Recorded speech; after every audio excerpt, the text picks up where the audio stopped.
इन 6 कर्म करने वाले मनुष्यों की होती है आयु कम। महाभारत में एक प्रसंग आता है जब राजा धृतराष्ट्र महात्मा विदुर से मनुष्य की आयु कम होने का कारण पूछते हैं। विदुर जी धर्मराज के अवतार थे। मांडव्य ऋषि ने धर्मराज को श्राप दे दिया था, इसी कारण वे 100 वर्ष पर्यंत शूद्र बनकर रहे। एक समय एक राजा के दूतों ने मांडव्य ऋषि के आश्रम पर कुछ चोरों को पकड़ा था। दूतों ने चोरों के साथ मांडव्य ऋषि को भी चोर समझकर पकड़ लिया। राजा ने चोरों को शूली पर चढ़ाने की आज्ञा दी। उन चोरों के साथ मांडव्य ऋषि को भी शूली पर चढ़ा दिया गया, किंतु इस बात का पता लगते ही कि चोर नहीं है बल्कि ऋषि है, राजा ने उन्हें शूली से उतरवा कर अपने अपराध के लिए क्षमा मांगी। मांडव्य ऋषि ने धर्मराज के पहुंचकर प्रश्न किया कि तुमने मुझे मेरे किस पाप के कारण शूली पर चढ़वाया। धर्मराज ने कहा कि आपने बचपन में एक टिड्डे को कुश को नोक से छेदा था, इसी पाप में आपको ये दंड मिला। ऋषि बोले, वो कार्य मैंने अज्ञानवश किया था और तुमने अज्ञानवश किए गए कार्य का इतना कठोर दंड देकर अपराध किया है, अतः तुम इसी कारण से 100 वर्ष तक शूद्र योनि में जन्म लेकर मृत्युलोक में रहो। धृतराष्ट्र के पूछने पर विदुर मनुष्य की आयु कम करने वाले 6 दोषों के बारे में धृतराष्ट्र को बताते हैं। महाभारत के अनुसार यमराज ने ही श्राप के कारण मनुष्य बनकर विदुर के रूप में जन्म लिया था। महात्मा विदुर ने धृतराष्ट्र को मनुष्यों की उम्र कम होने के जो 6 दोष बताए थे वो इस प्रकार हैं। धृतराष्ट्र महात्मा विदुर से पूछते हैं, जब सभी वेदों में पुरुष को 100 वर्ष की आयु वाला बताया गया है तो वो किस कारण से अपनी पूर्ण आयु नहीं जी पाता। विदुर जी कहते हैं, अत्यंत अभिमान, अधिक बोलना, त्याग का अभाव, क्रोध, स्वार्थ, मित्रद्रोह, ये 6 तीखी तलवारें मनुष्य की आयु को कम करती हैं। यही मनुष्यों का वध करती हैं। अभिमान यानी घमंड, ऊंचे पद वाले, अपनी प्रशंसा सुनने वाले, स्वयं को बलवान समझने वाले तथा स्वयं को बुद्धिमान, त्यागी, महात्मा मानने वाले लोग अभिमान का शिकार हो जाते हैं। जिस व्यक्ति में ये दोष आ जाता है वो दूसरे लोगों को अपने से निचले स्तर का मानने लगता है और अवसर आने पर उनका अपमान करने से भी नहीं चूकता। घमंड करने वाले के कई शत्रु भी हो जाते हैं। अंत में घमंड ही उस व्यक्ति की मृत्यु का कारण बनता है। अधिक बोलने वाला, जो व्यक्ति अधिक बोलता है तथा व्यर्थ की बातें करता है, वो सत्य का पूरी तरह से पालन नहीं करता और ऐसी बातें भी कर बैठता है जिनका परिणाम बुरा होता है। ऐसा व्यक्ति बुद्धिमानों को प्रिय नहीं होता तथा दूसरों पर उसकी बातों का प्रभाव भी नहीं पड़ सकता।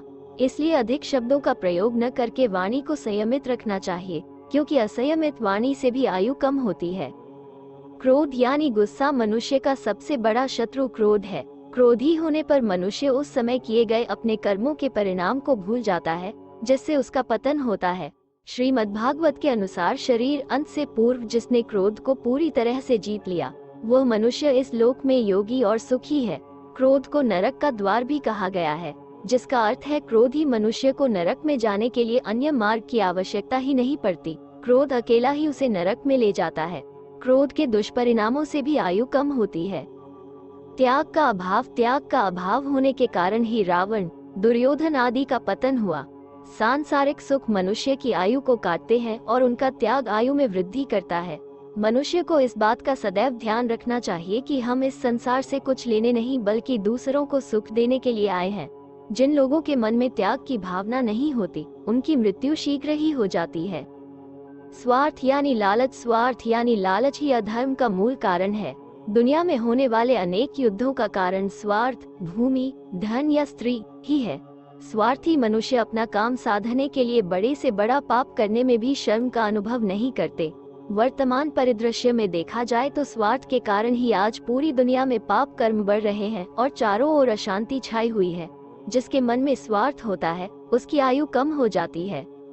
मित्रद्रोही यानी अपने मित्र को धोखा देने वाले पुरुष को शास्त्रों में अधम कहा गया है।